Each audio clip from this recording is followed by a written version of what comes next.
Hi guys, my name is Nick, aka Chum Wizards, and today we're going to be going over creating outlier number 21, aka tags.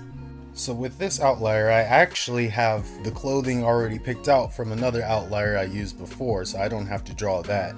I knew I wanted this to be a messy character, so I come in and I just really quick draw some unruly hair, and I knew I wanted to have some paint on his nose, so I focus his eyes there on the nostrils.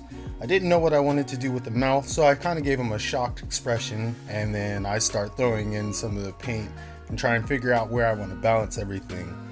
The big one with this piece was trying to make sure that I got the perspective right on all the cans. So you'll see that I actually draw through, so you see the front and back of the can, and I get that cylindrical shape done properly. Now, I could do that and fudge it without actually drawing all the way through, but even when you're more advanced, it's good to just continue to make sure that everything looks the way that you want it to. With the hand, I actually go in and I draw the knuckle joints, so that way I can ensure that it is wrapping around the can properly and I get the volume that I'm looking for. And then I go in and add a couple more detail spots like the splashes for the paint on the clothes. With the jewelry, I actually draw all the way through to make sure I get my perspectives right and I don't have to worry about my lines getting wrong.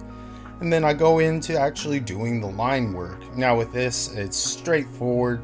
I already am happy with where I have my initial sketch, so I just go in and try and do things as cleanly as possible, get my line work right. But this is also a good chance for me to add any little details that I might have missed. You'll see that I'm actually drawing through my horns and everything, and that's because with digital art you can work in layers, and this is a great way to not have to worry and make sure that things connect the way that they're supposed to, and you can go back and erase later.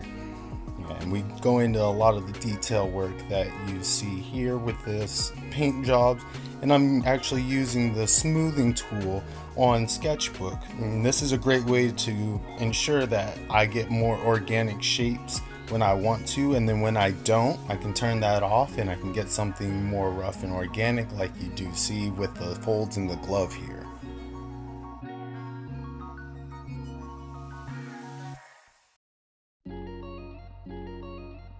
Now with the can, I do attempt to use the smoothing lines as well, and as you can see, this is where it helped having actually drawn all the way through my initial can design, because I don't have to think and wonder if I'm actually hitting the right volumes and shapes that I need to for this entire thing.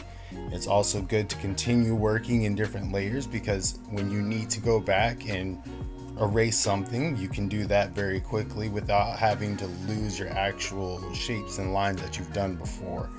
And then I'm just continuing to add detail as we go, including things like the labels and the lips of the cans. One of the things I do end up struggling with at times when you're using smoothing lines is sometimes the computer wants to go ahead and make a shape in a way that you didn't intend to, and when that happens, when you're in Sketchbook, you can actually turn down the amount that it will go ahead and try and auto-correct that for you. Sometimes that works, and sometimes you have to actually freehand to get the shape that you really want.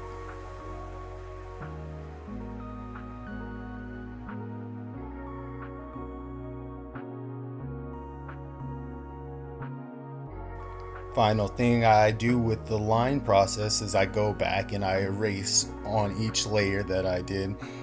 And this is why it's important to work in layers, because it becomes much more difficult to actually erase things when it's all together on one layer. And you don't want to have to struggle where you don't have to. And with the line phase complete and all my unnecessary lines erased, I move into coloring. With this one, I picked the colors beforehand that I wanted to use, and this way I can just go ahead and treat it like a coloring book. Now I could use the fill tool and make this a whole lot faster of a process for myself, but the reason why I choose to actually color it like this is so that way I can actually check all of my lines and make sure there's nothing I still need to erase or things that I need to add in.